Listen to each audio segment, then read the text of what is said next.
আপনি কেন উপদেষ্টা হলেন না? দেখুন, এই বিষয়টা নিয়ে সোশ্যাল মিডিয়াতে যেভাবে আলোচনা চলছে আমি অনেকটাই বিব্রত। বিশেষ করে অনেকে লেখালেখি করছেন, অনেকগুলো মিডিয়াতে উঠে এসেছে। বিষয়টাকে অনেকে যেভাবে চিত্রায়িত করছেন আসলে এরকম না। আমি একটু খোলাসা করি। আমাকে শিক্ষার্থীদের তরফ থেকে একজন ফোন দিয়ে বললেন যে, অনেকে আপনাকে উপদেষ্টা করার ব্যাপারে মতামত দিচ্ছেন। আপনি কি বলছেন? আপনার মতামত কি? আমি তখন পরিষ্কার জানিয়েছি, দেখেন আমি এটার জন্য নিজেকে উপযুক্ত মনে করি না। এর চাইতে অনেক উপযুক্ত মানুষ আছেন আলহামদুলিল্লাহ। তখন আমি কয়েকটা নাম প্রস্তাব করি। এর মধ্য থেকে তারা বিভিন্ন ক্রাইটেরিয়া বলেন। সেই ক্রাইটেরিয়ার আলোকে ডক্টর আবু খালেদ হোসেনের নাম বলি। তখন তারা ওনার নাম্বার চান, আমি নাম্বার দেই এবং পরবর্তীতে ওনার ব্যাপারে দেশের বড় বড় ইসলামিক দলগুলো, বড় বড় নেতৃবৃন্দের সাথে আলাপ হয়েছে। তাদের সবার পক্ষ থেকে পজিটিভ রিপ্লাই পেয়েছে। পরবর্তীতে তিনি নির্বাচিত হয়েছেন আলহামদুলিল্লাহ। তো আমাকে এখানে চূড়ান্ত করে ফেলেছেন তারা, তারপর আমি ডিনাই করে ফেলেছি। আমি এত মহানুভব মানুষ বা এত মহান মানুষ আসলে না। পদের বা দুনিয়ার মোহ অন্য দশজনের মতো আমার মধ্যেও আছে। আমাকে যেভাবে আপনারা অনেকে মহান করে দেখাচ্ছেন, এটা আপনাদের মহানুভবতা বা আপনাদের সুধারণা ছাড়া কিছুই নয়। কোনো কোনো ক্ষেত্রে এটি কিন্তু বাড়াবাড়ি বা অতিরঞ্জনের পর্যায়ে চলে গেছে। আমি নিজে আসলে কিছুটা বিব্রত। বিষয়টি আসলে জানাজানি হতো না, কিন্তু আলেমদের একটা ফোরামে এটা নিয়ে পরামর্শ হয়েছে। সেখান থেকে আসলে কেউ সোশ্যাল মিডিয়াতে লিখেছেন, সেখানে থাকা আলেমদের কেউ আবার এটা যখন আমার সাথে ফোন আলাপ হয় তখন সামনে কয়েকজন ভাই ছিলেন, এখান থেকেও জানাজানি হয়েছে। তো বিষয়টা এরকম না যে আমাকে একেবারে পদ দিয়ে দেওয়া হয়েছে, আমি ইচ্ছাকৃত এটাকে ডিনাই করে দিয়েছি চূড়ান্ত হওয়ার পর। ব্যাপারটা এরকম না। আমাকে বলেছে তারা, আমি অপারগতা প্রকাশ করেছি, আরেকজনের কথা বলেছি। এই তো আমাকে যেরকম বলেছে এরকম আর হয়তো অনেক আলেমকে তারা বলেছেন, তারাও হয়তো একই কথা বলেছেন। বিধায় এখানে আমাকে আসলে মহান বানানোটা একটু বেশি হয়ে যাচ্ছে। আল্লাহ তাআলা আমাদেরকে হেফাজত করুন। চলমান পরিবর্তনকে সবাই অবিশ্বাস্য বলছেন। এত সহজে পরিবর্তনের রহস্য কি বলে মনে করেন? দেখুন, আল্লাহ রাব্বুল আলামিন কোরআন কারীমে বলেছেন যে, কুলিল্লাহুম্মা মালিকাল মুলক তুতিল মুলকা মান তাশা ওয়া তানজিউল মুলকা মিম্মান তাশা। আল্লাহ রাব্বুল আলামিন সকল রাজত্বের মালিক। তিনি যাকে ইচ্ছা তাকে রাজত্ব দেন, যার কাছ থেকে ইচ্ছা রাজত্ব ছিনিয়ে নেন। এবং এই যে হঠাৎ কিছু একটা ঘটে যেতে পারে, যিনি অসীম ক্ষমতাধর মনে করছেন নিজেকে, মুহূর্তের ভিতরে আল্লাহ তাআলা তাকে ভিখারি বানিয়ে দিতে পারেন। আবার একজন ভিখারি সাধারণ মানুষটাকে আল্লাহ তাআলা ক্ষমতার মস্তদে বসিয়ে দিতে পারে। আল্লাহ রাব্বুল আলামিনের এই সক্ষমতা, আল্লাহ তাআলার এই মহান অসীম কুদরতের কথা কোরআনে আল্লাহ তাআলা পরিষ্কারভাবে বলেছেন। কোরআনে কিছু কিছু আয়াত আছে যেগুলো সময়ে সময়ে এগুলোর প্রাসঙ্গিকতা এতটাই তরতাজা হয়ে ওঠে আমাদের কাছে, মনে হয় যে এই প্রসঙ্গে বোধহয় আয়াত নাজিল হয়েছে। দেখুন, আল্লাহ বলেছেন, কুলিল্লাহুম্মা মালিকাল মুলক, হে রাসূল আপনি বলে দিন, বা হে রাসূল আপনি বলুন যে, হে আল্লাহ, আপনি মালিকাল মুলক, আপনি সকল রাজত্বের মালিক, সকল ক্ষমতার মালিক আপনি। তুতিল মুলকা মান তাশা, আপনি যাকে ইচ্ছা তাকে রাজত্ব দেন। ওয়া তানজিউল মুলকা মিম্মান তাশা, যাকে ইচ্ছা তার কাছ থেকে রাজত্ব ছিনিয়ে নেন। দেখুন, এত দ্রুত পরিবর্তন হয়ে যাবে এটা কেউই কল্পনা করেনি। কোনো পক্ষ কল্পনা, দেশের কোনো মানুষ কল্পনা করেনি। মানুষের কল্পনাতে বিষয় ঘটিয়ে আল্লাহ রাব্বুল আলামিন মূলত মানুষের সকল প্রেডিকশন, মানুষের সকল ধারণা সবকিছুকে ভুল প্রমাণ করে দেন। আল্লাহ সুবহানাহু ওয়া তাআলার হাতেই যে সবকিছু, এটি এই সমস্ত ঘটনার মধ্য দিয়ে প্রকাশ হয়, প্রমাণ হয়। অতএব একজন মানুষ তিনি তার ক্ষমতা, তার জীবন, তার যৌবন, তার সম্পদ এগুলোকে অহমিকা করবেন না, অহংকার করবেন না, অহমিকা প্রদর্শন করবেন না। কারণ যে কোনো মুহূর্তে সেগুলো আল্লাহ তাআলা ছিনিয়ে নিতে পারেন। আবার অন্য কারো সেগুলো না থাকার কারণে তাকে তাচ্ছিল্যও করবেন না, কারণ যে কোনো মুহূর্তে আল্লাহ তাকে দান করতে পারেন। এই শিক্ষাটা যদি আমাদের জীবনে ধারণ করতে পারতাম, তাহলে আমাদের জীবনটা অনেক সুন্দর হয়ে যেত, আমরা আল্লাহর খাস বান্দা হয়ে যেতে পারতাম। সেই সাথে এই যে হঠাৎ পরিবর্তন হয়ে গেল, রহস্য কি? রহস্য মূলত এটাই যে আল্লাহ যখন ইচ্ছা তখন পরিবর্তন করেন। আমরা দেখি না যে অনেক মানুষ সুস্থ সবল স্বাভাবিক কোনো অসুবিধা নেই, হঠাৎ করে মারা গেলেন, আবার একেবারে মরণাপন্ন একটা মানুষ বেঁচে গেলেন। তো এখানে আসলে কোনো বৈজ্ঞানিক ব্যাখ্যা কাজ করে না। মূলত আল্লাহ রাব্বুল আলামিন যে সবকিছুর ক্ষমতা তার হাতে, তিনি যে সবকিছু নিয়ন্ত্রণ করেন, এটার প্রমাণ হলো এই সমস্ত ঘটনাবলী। পাশাপাশি জুলুমের পরিণাম অত্যন্ত ভয়াবহ। আল্লাহ তাআলা বলেছেন কোরআন কারীমের মধ্যে যে, লা তাহসাবান্নাল্লাহা গাফিলান আম্মা ইয়ামালু যালিমুন, যারা জালিম তাদের ব্যাপারে আল্লাহ তাআলা গাফিল উদাসীন হয়ে আছে এমনটি তোমরা মনে করো না। ইন্নামা ইউআখিরুহুম লিয়াউমিন তাশখাসু ফিহিল আবসার, বরং তাদেরকে আল্লাহ তাআলা সেদিন পর্যন্ত প্রশ্রয় দিয়ে রাখেন যেদিন মানুষের চক্ষুগুলো সব স্থির হয়ে যাবে, মানুষ সব দেখতে পাবে। অর্থাৎ আল্লাহ রাব্বুল আলামিন ছাড় দেন। আল্লাহ বলেছেন, ইন্নামা নুমলি লাহুম, আমি পাপিষ্ঠদেরকে, জালিমদেরকে ছাড় দিয়ে রাখি। ইন্না কাইদি মাতিন, এরপর আমার পাকড়াওটা আল্লাহ বলছেন যে এটা অত্যন্ত শক্ত হয়, কঠোর হয়ে থাকে। জুলুম যারা করে তাদেরকে আল্লাহ দুনিয়াতে পাকড়াও করে। দেখুন, আদম আলাইহিস সালামের ছেলে যে কাবিল, সে তার ভাই হাবিলের প্রতি অবিচার করেছিল, আল্লাহ তাকে পাকড়াও করেছেন। নমরুদ ইব্রাহিম আলাইহিস সালামের প্রতি অবিচার করেছিল, তাকে পাকড়াও করেছেন। ফেরাউন মুসা আলাইহিস সালামের প্রতি অবিচার করেছিল, তাকে পাকড়াও করেছেন।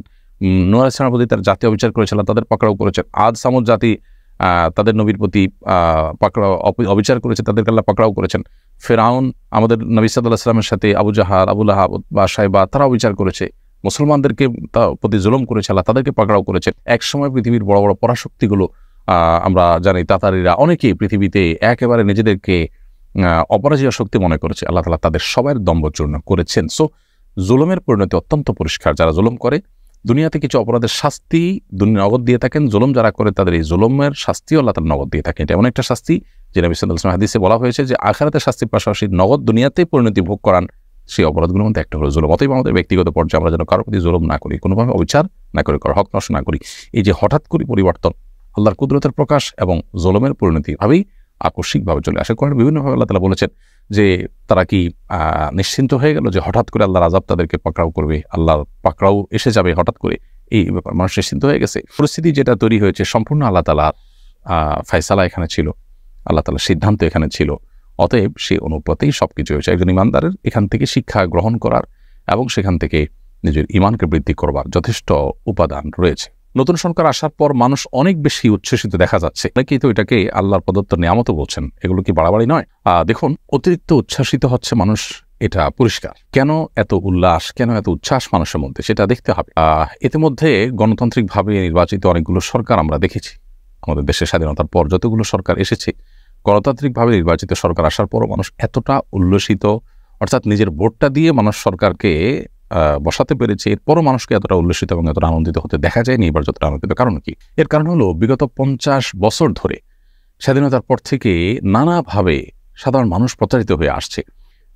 তরুণ নির্মাণের নামে নেতাদের খুশি করার জন্য, তাদেরকে পাম্পটি দেওয়ার জন্য, তাদের তেল মারার জন্য কোটি কোটি টাকা খরচ করা হয়, নানানভাবে অপচয় করা হয়। অথচ এদেশে বহু মানুষ না খেয়ে থাকে।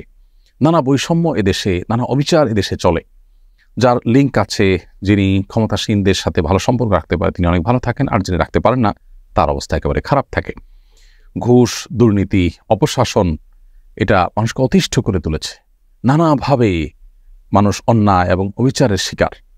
যেভাবে খুন, গুম, রাহাজানি, পুলিশের হয়রানি, কিছু হলেই মামলা ধরে নিয়ে যাওয়া, চাঁদাবাজি এবং অন্যায়ভাবে মিথ্যা মামলা দিয়ে হয়রানি করা, বিচার বিভাগে পর্যন্ত আপনার ন্যায় বিচার না পাওয়া, সেখানে পর্যন্ত আপনার নানাভাবে ইঞ্জিনিয়ারিং করে মানুষকে হয়রানি করা, এসব কারণে গোটা দেশের সমস্ত প্রতিষ্ঠানগুলোর প্রতি মানুষের আস্থা আসলে উঠে গেছে। এরকম ভয়াবহ পরিবেশে মানুষের একটা পরিবর্তন মানুষ চাচ্ছিল। কে করেছে, কারা করেছে, কি নামে করেছে, তার চেয়ে বড় কথা মানুষ পরিবর্তন চাচ্ছিল। তরুণরা সেই চেষ্টা করেছে এবং তরুণদের একটা ন্যায্য দাবি ছিল এবং তাদের প্রতি মানুষের একটা আস্থা তৈরি হয়েছে যে তাদের কমিটমেন্ট ছিল, তারা খুবই কনফিডেন্ট ছিল। সেটা দেখে মানুষ আস্থা তৈরি হয়েছে। সবচেয়ে বড় কথা হলো যে মানুষ যখন দেয়ালে পিঠ থেকে যায় তখন আসলে খড়কুটা ধরে মানুষ বাঁচতে চায়। সেখানে তরুণরা তো যথেষ্ট আস্থার জায়গা তৈরি করতে পেরেছে। সো এই জন্য মানুষের মধ্যে অনেক উচ্ছ্বাস উল্লাস দেখা যায়। কিন্তু আমরা বাঙালি সবসময় হুজুগে, আমরা যখন খুশি হই তখন অনেক বেশি হয়ে যাই, যখন বেজার হই তখন অনেক বেশি বেজার হয়ে যায়। যাকে মাথায় তুলি তাকে মাথায় তুলে অনেক বেশি তুলে ফেলি, আবার যাকে ফেলে দেই তাকে একেবারে পায়ের নিচে ফেলে দিই। এটা আমাদের একটি সমস্যা বলতে পারেন। তো এই জন্য অতিরিক্ত বাড়াবাড়ির জায়গা থেকে আমরা এটাকে আল্লাহর নেয়ামত বা আল্লাহ প্রদত্ত ডাইরেক্ট এরকম কিছু বলছি। হয়তোবা আল্লাহ তাআলা এটা আমাদের প্রতি অনুগ্রহ করেছেন, সেজন্য দিয়েছেন, মাজলুমের প্রতি রহম করেছেন আল্লাহ তাআলা। আবার হয়তো এটা আমাদের জন্য নতুন কোনো ফাঁদ, কি যে হতে যাচ্ছে বা এটার পরিণতি কি দাঁড়াবে সেটা আসলে এই মুহূর্তে মন্তব্য করা কঠিন। তবে আমরা আশাতে করবো অবশ্যই ভালো কিছু আল্লাহ তাআলা যেন দান করেন আমাদেরকে। অতএব এই বাড়াবাড়িটা আমাদের করা যাবে না। বিগত 50 বছর ধরে মানুষ যে নিগৃহীত, মানুষের যে জীবনের নিরাপত্তা, মানুষের খাদ্যের নিরাপত্তা, মানুষের ন্যায় বিচার পৃথিবীর অন্যান্য দেশে যেরকম মানুষ পায় নিশ্চিন্তে, সেরকমটি বাংলাদেশে হয়নি। মানুষের খাদ্য, মানুষের পানীয়, মানুষের ঔষধ নিরাপদে কিনতে পারবে, ভেজালের কোনো টেনশন থাকবে না, এরকম বিষয় হয়নি। আপনি অন্যান্য দেশগুলো যেগুলো আছে, আমাদের এশিয়ার যে মধ্য এশিয়ার যে সমস্ত বা দক্ষিণ এশিয়ার যে সমস্ত দেশগুলো আছে, এই দেশগুলোতে আপনি দেখবেন যে এই বিষয়গুলো নিশ্চিত করা হয়েছে। এমনকি অর্থনৈতিকভাবে আমাদের পর্যায়ের অনেক দেশ আছে যে দেশগুলোতে খাদ্যে ভেজাল দেওয়া, পানিটা নিরাপদ, পানিতে ঝামেলা থাকা বা অস্বাস্থ্যকর পানি, তারপরে ওষুধে ভেজাল, এগুলো মানুষ কল্পনাও করতে পারে না। ন্যায় বিচার সেখানে আছে, প্রতিষ্ঠা করা হয়েছে। আমাদের এই দেশটিকে নানাভাবে নিজেদের স্বার্থের জন্য প্রতিষ্ঠানগুলো ধ্বংস করে এমনভাবে শেষ করা হয়েছে যে মানুষ আসলে আল্লাহর কাছে ফরিয়াদ করছে রীতিমতো। সো এই নতুন যে সরকার আসলো, এ আসার পর মানুষের প্রত্যাশাও সেজন্য অনেক বেড়েছে, মানুষের উল্লাস অনেক বেশি। তবে উল্লাস না করে আল্লাহর কাছে শুকর আদায় করা উচিত। আমাদের অহংকার করা উচিত নয়, কারণ অহংকারকে আল্লাহ তাআলা একেবারেই পছন্দ করেন না। অহংকার পরিণাম ভালো হয় না। আমরা বিগত সরকারের অহংকারের পরিণতি আমরা দেখেছি। সো অহংকার যেন আমাদের মধ্যে না আসে। সাধারণ মানুষ এবং যারা ক্ষমতায় এসেছেন তাদের সবাইকে বিনয়ী হতে হবে, আল্লাহ শুকরিয়া আদায় করতে হবে, আল্লাহমুখী হতে হবে। আল্লাহ আমাদেরকে সেই তৌফিক দান করুন।